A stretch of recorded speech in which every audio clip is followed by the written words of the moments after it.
अक्सर जब किसी बहुत खास दुर्लभ या बेशकीमती चीज का जिक्र होता है तो ध्यान खुद ब खुद कांच के बक्सों में सजी उन महंगी वस्तुओं पर चला जाता है। हाँ बिल्कुल, जिनकी बहुत ज्यादा देखभाल की जाती है।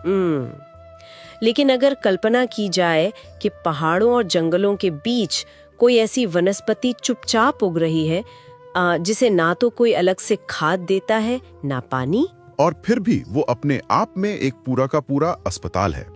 एकदम सही। मतलब एक ऐसा प्राकृतिक सुपर फूड जो इंसानों से लेकर जंगली जानवरों तक का पेट भरता है। जी, और जिसका प्रभाव इतना गहरा है कि उसने एक पूरे राज्य की सांस्कृतिक पहचान ही तय कर दी है। बिल्कुल।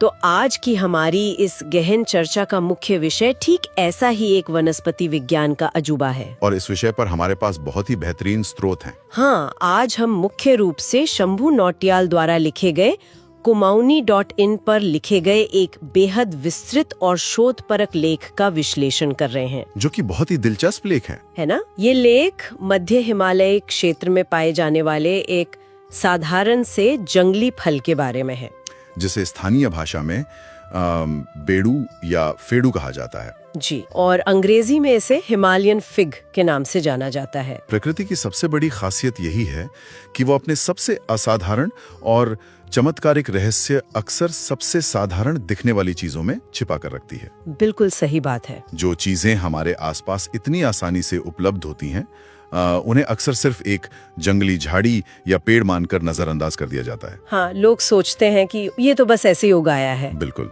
जबकि उनके भीतर पूरा एक पारिस्थितिक और औषधीय विज्ञान काम कर रहा होता है। और इसीलिए इस चर्चा का हमारा मुख्य उद्देश्य या मिशन यही है कि हम समझें कि ये साधारण सा दिखने वाला जंगली पेड़ आखिर काम कैसे करता है। हमें उन वैज्ञानिक और सांस्कृतिक पहलुओं की तह तक जाना है। कि कैसे एक फल न केवल पोषण और दवा का आधार बनता है, बल्कि इकोसिस्टम को कैसे संतुलित रखता है। और सबसे दिलचस्प बात यह है कि कैसे एक वनस्पति लोगों के लोकगीतों और उनकी रोजमर्रा जिंदगी की आत्मा में इतनी गहराई से बस जाती है। तो चलिए इसके भौगोलिक और वानस्पतिक परिचय से शुरुआत करते हैं। जी बिल्कुल। बेडू, जिसका वानस्पतिक नाम फाइकस केनियाटा है, वह मुख्य रूप से उत्तराखंड के गढ़वाल और कुमाऊं क्षेत्रों में बहुत ही अहमियत रखता है। लेकिन इसके उगने की एक बहुत ही विशिष्ट शर्त है। हाँ, यही बात मुझे स्रोत में बहुत रोचक लगी। ये हर जगह नहीं पनपता। बिल्कुल नहीं, इसे समुद्र तल से 700 से लेकर 1800 मीटर की ऊंचाई वाला भौगोलिक क्षेत्र ही पसंद है। ये तो बिल्कुल किसी वीआईपी सेलिब्रिटी की तरह लगता है। वीआईपी सेलिब्रिटी मतलब कैसे? मतलब जिसकी अपनी खास डिमांड्स होती है कि रहने के लिए 700 से 1800 मीटर की ऊंचाई का ही दायरा चाहिए, उससे नीचे की गर्मी या उससे ऊपर की अत्यधिक ठंड इसे बर्दाश्त नहीं है। अच्छा, हाँ, ये वीआईपी वाली तुलना काफी दिलचस्प है। लेकिन इस पेड़ की असल कहानी में एक बहुत बड़ा विरोधाभास भी है।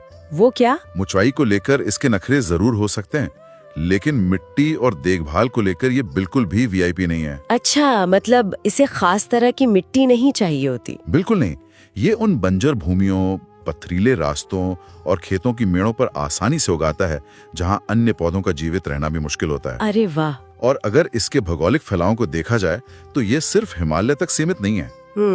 ये बात भी स्रोत में बहुत स्पष्ट रूप से बताई गई है। जी, ये पंजाब, कश्मीर और नेपाल के रास्ते पाकिस्तान, अफगानिस्तान और ईरान से होते हुए सीधा अफ्रीका तक पहुंच गया है। मतलब अफ्रीका के सोमालिया, इथियोपिया और सूडान तक फैला हुआ है। बिल्कुल सही।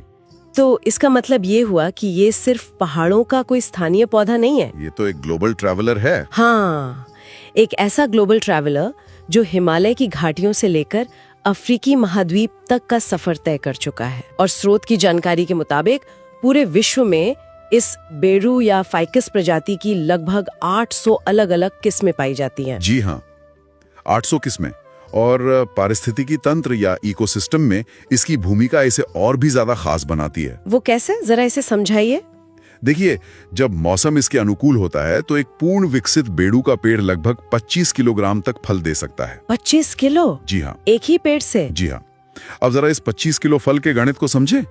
जंगल में जहाँ कोई खेती नहीं हो रही है, वहाँ एक अकेला पेड़ इतनी भारी मात्रा में मीठे और रसदार फल पैदा कर रहा है।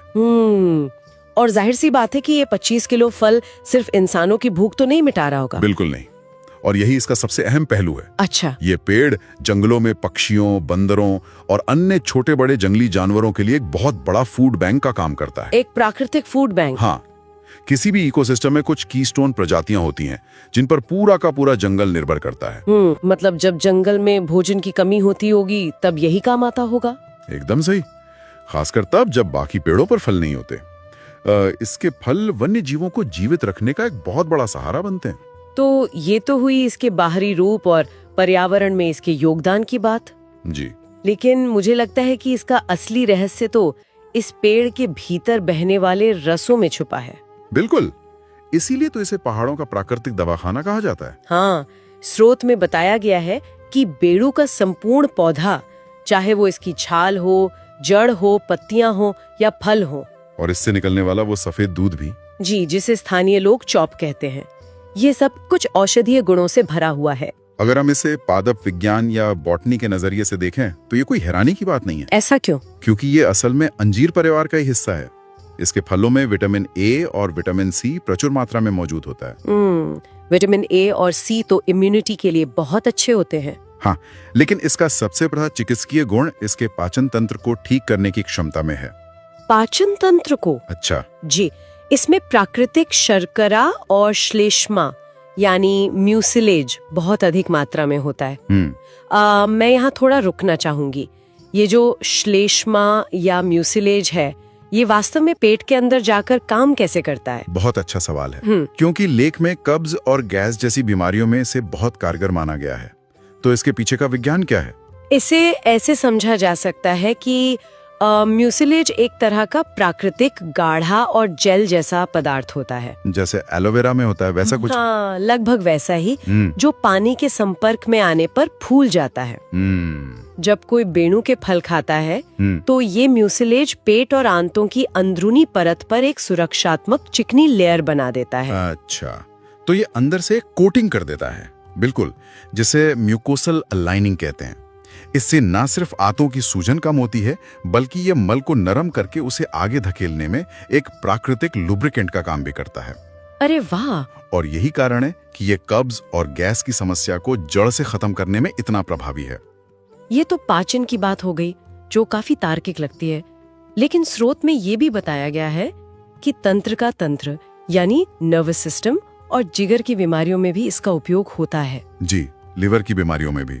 तो इसके पीछे क्या विज्ञान है? एक जंगली फल नर्वस सिस्टम को कैसे ठीक कर सकता है? देखिए, इसके पीछे का मुख्य कारण बेणु में पाए जाने वाले उत्कृष्ट एंटीऑक्सीडेंट गुण हैं। एंटीऑक्सीडेंट्स, जो आजकल हर हेल्थ सप्लीमेंट में प्रमोट किए जाते हैं। बिल्कुल, हमारे शरीर में लगातार कई रासायनिक प्रक्रियाएं होती रहती हैं, जिनसे फ्री रेडिकल्स बनते हैं। Free radicals. ये फ्री रेडिकल्स असल में हमारी कोशिकाओं को नुकसान पहुंचाते हैं, जिसे वैज्ञानिक भाषा में ऑक्सीडेटिव स्ट्रेस कहा जाता है। अच्छा, तो ये स्ट्रेस लिवर को प्रभावित करता है? हाँ, लिवर, जिसका काम शरीर से जहरीले तत्वों को बाहर निकालना है, वो इस स्ट्रेस का सबसे ज्यादा शिकार होता है। समझ रही हूँ। बेडू में मौजूद प्राकृतिक एंटीऑक्सीडेंट्स इन फ्री रेडिकल्स को बेअसर कर देते हैं। तो इससे लिवर का काम आसान हो जाता है? बिल्कुल, जिससे लिवर की कार्यक्षमता बढ़ती है और तंत्रिका तंत्र की कोशिकाएं डैमेज होने से बच जाती हैं। ये तो बहुत ही अद्भुत बात है।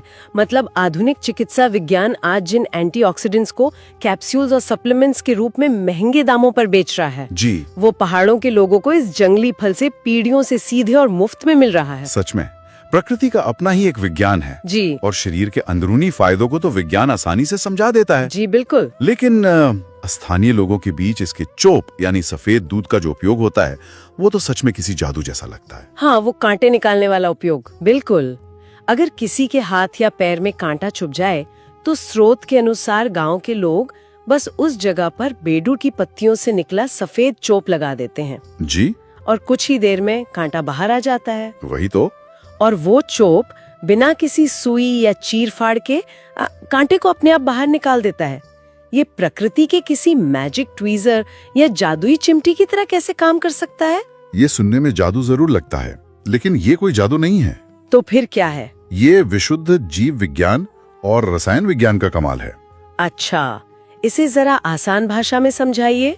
देखिए, बेडू के इस दूध या चोप में मजबूत एस्ट्रिंजेंट गुण होते हैं। एस्ट्रिंजेंट मतलब? जो त्वचा को सिकोड़ने का काम करते हैं। बिल्कुल, और साथ ही इसमें कुछ प्राकृतिक एंजाइम्स भी पाए जाते हैं। तो होता यह है कि जब इस दूध को कांटे वाली जगह पर लगाया जाता है तो इसके एंजाइम्स कांटे के आसपास की कठोर और मृत त्वचा को हल्का सा गलाकर मुलायम कर देते हैं। अच्छा, तो पहले वो स्किन को सॉफ्ट करता है। हाँ, उसके बाद जैसे जैसे ये दूध हवा के संपर्क में आकर सूखता है, ये बहुत तेजी से सिकुड़ने लगता है। एस्ट्रिंजेंट प्रभाव की वजह से। एकदम सही। इस सिकुड़न की वजह से त्वचा पर एक खिंचाव या वैक्यूम जैसा दबाव बनता है। अरे वाह, एक प्राकृतिक वैक्यूम। जी, जो मुलायम हो चुकी त्वचा के बीच से उस कांटे को मजबूती से पकड़कर बाहर की तरफ धकेल देता है। ये वाकई में अविश्वसनीय है। मतलब पीढ़ियों से लोग बिना ये जाने कि इसमें कौन से एंजाइम्स हैं या एस्ट्रिंजेंट प्रभाव क्या होता है, इसका बिल्कुल सटीक और वैज्ञानिक इस्तेमाल कर रहे हैं। यही तो हमारे पारंपरिक ज्ञान की खूबी है। बिल्कुल, ये स्थानीय और पारंपरिक ज्ञान की गहराई को साबित करता है। और सिर्फ दवाई क्यों, ये तो उनके रोजमर्रा के खान पान का भी एक अहम हिस्सा है। हाँ, अगर बेडू के फल के स्वाद की बात करें तो ये मीठा और रसदार होता है, लेकिन इसमें एक हल्का सा कसैलापन भी होता है जो इसे एक जटिल और बेहतरीन स्वाद देता है। इसे इसके बीजों के साथ ही खाया जा सकता है। और स्रोत बताते हैं कि इसके उपयोग सिर्फ कच्चे फल खाने तक ही सीमित नहीं है। जी, इससे और भी बहुत कुछ बनता है। हाँ, वसंत ऋतु की शुरुआत में जब इस पेड़ पर युवा अंकुर और कच्चे फल आते हैं, हाँ? तो लोग उन्हें तोड़कर, उबालकर और अच्छी तरह से निचोड़कर एक बेहद पौष्टिक हरी सब्जी बनाते हैं। बिल्कुल, और पके हुए फलों से स्क्वॉश, जैम और जेली जैसे उत्पाद भी बनाए जाते हैं। इतना ही नहीं, गर्मियों के दिनों में जब चारे की कमी होती है तब इसकी पत्तियां दुधारू पशुओं के लिए उत्तम चारे का काम करती हैं, जिससे पशुओं के दूध में भी अच्छी खासी बढ़ोतरी होती है।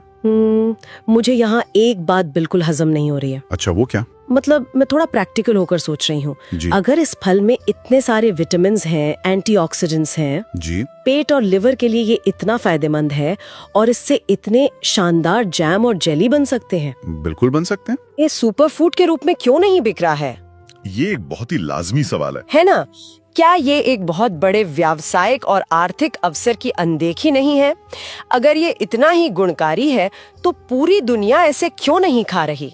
सतह से देखने पर सच में ऐसा ही लगता है कि किसी बहुत बड़े बाजार को नजरअंदाज किया जा रहा है। बिल्कुल, मुझे तो यही लग रहा है। लेकिन इसके व्यावसायिक रूप से सफल न हो पाने के पीछे एक बहुत बड़ी व्यावहारिक और लॉजिस्टिक चुनौती है। लॉजिस्टिक चुनौती? वो कैसे? जैसा कि हमने पहले चर्चा की थी, बेडू मूल रूप से एक जंगली अंजीर है।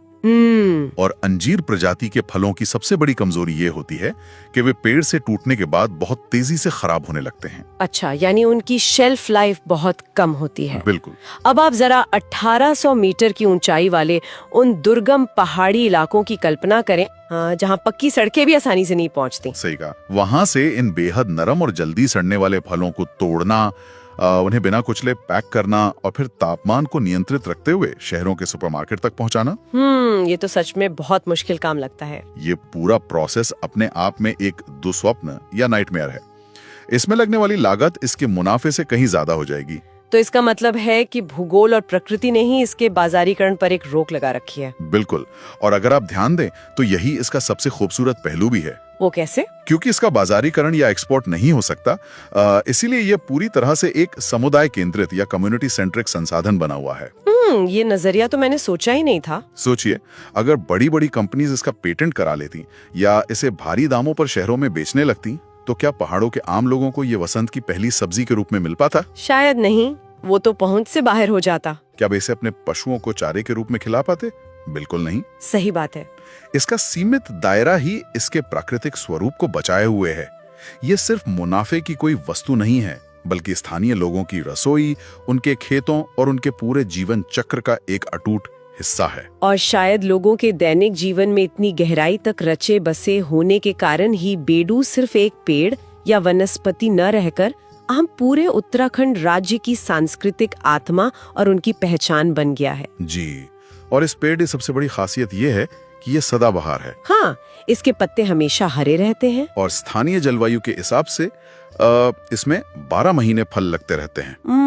और इसी 12 महीने फलने की खूबी ने एक ऐसे ऐतिहासिक और अमर कुमाऊनी लोकगीत को जन्म दिया जिसने पूरे उत्तराखंड की सांस्कृतिक दिशा ही बदल दी। बिल्कुल, और उस गीत के बोल हैं बेडू पाको 12 मासा, जिसका सीधा सा अर्थ है कि बेडू 12 महीने पकता है। इस गीत का इतिहास सच में रोंगटे खड़े कर देने वाला है। जी, स्रोत में इसके बारे में काफी विस्तार से बताया गया है।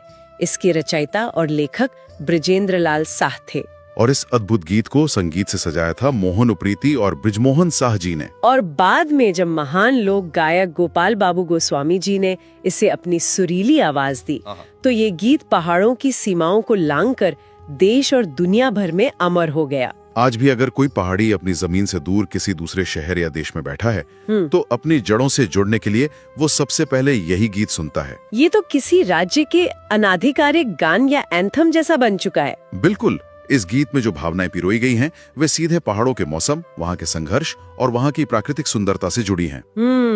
बेडू का 12 महीना पकना उस पहाड़ की अमरता और वहाँ के लोगों के अटूट हौसले का प्रतीक बन गया है। और इस गीत से जुड़ा एक बहुत ही मशहूर वाकया भी है जो ये बताता है कि इसका प्रभाव कितना व्यापक था। जी, वो जीआईसी नैनीताल वाला किस्सा। हाँ, बात उन दिनों की है जब जीआईसी नैनीताल में एक कार्यक्रम के दौरान इस गीत का पहली बार मंचन किया गया था। और उस कार्यक्रम में देश के तत्कालीन प्रधानमंत्री पंडित जवाहरलाल नेहरू भी मौजूद थे। बिल्कुल, वे इस लोकगीत की धुन, इसकी ऊर्जा और इसके पीछे के भाव से इस कदर प्रभावित हुए कि ये गीत रातों रात चर्चा का विषय बन गया। सोचिए, एक साधारण सा जंगली फल जिसे कोई खाद पानी नहीं देता, वो सीधे भारत के प्रधानमंत्री को मंत्रमुग्ध कर देता है और पूरी दुनिया में उत्तराखंड का ब्रांड एम्बेसडर बन जाता है। ये सच में एक अविश्वसनीय कहानी है। लेकिन इस गौरवशाली इतिहास और सांस्कृतिक पहचान के साये में एक बहुत ही गहरी और दुखद विडंबना भी पनप रही है। दुखद विडंबना नहीं, मतलब कोई संकट है। जी, जिस पेड़ की अमरता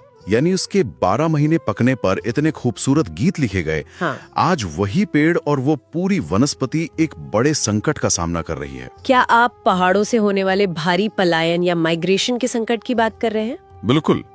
जब लोग रोजगार, शिक्षा या स्वास्थ्य सुविधाओं की तलाश में अपने गांव, अपने पुश्तैनी घर और खेत खलियान छोड़कर शहरों की ओर चले जाते हैं, तो पीछे सिर्फ खाली मकान नहीं छूटते। लेकिन इंसानों के जाने से एक जंगली पेड़ को क्या नुकसान हो सकता है? उसे तो वैसे भी कोई पानी नहीं दे रहा था, वो तो खुद ही उगता है ना। ये एक बहुत बड़ी गलतफहमी है कि जंगली पेड़ इंसानों से पूरी तरह स्वतंत्र होते हैं। अच्छा, तो फिर सच्चाई क्या है? देखिए, पहाड़ों में एक बहुत ही जटिल एग्रो फॉरेस्ट्री सिस्टम काम करता है। Agro forestry system? जी, जब इंसान खेतों में काम करते हैं, उनके जानवर आसपास चरते हैं, तो प्रकृति में एक संतुलन बना रहता है। समझ रही हूँ। लेकिन जब खेत बंजर छूट जाते हैं, तो वहाँ चीड़ जैसे आक्रामक पेड़ या लैंटाना जैसी जंगली घास और खरपतवार कब्जा कर लेते हैं। ओहो, तो ये दूसरी प्रजातियां वहाँ हावी हो जाती हैं। बिल्कुल, ये आक्रामक प्रजातियां जमीन का सारा पानी और पोषण तेजी से सूख लेती हैं। तो इससे बेड़ू के पेड़ों को पोषण नहीं मिल पाता। सही कहा।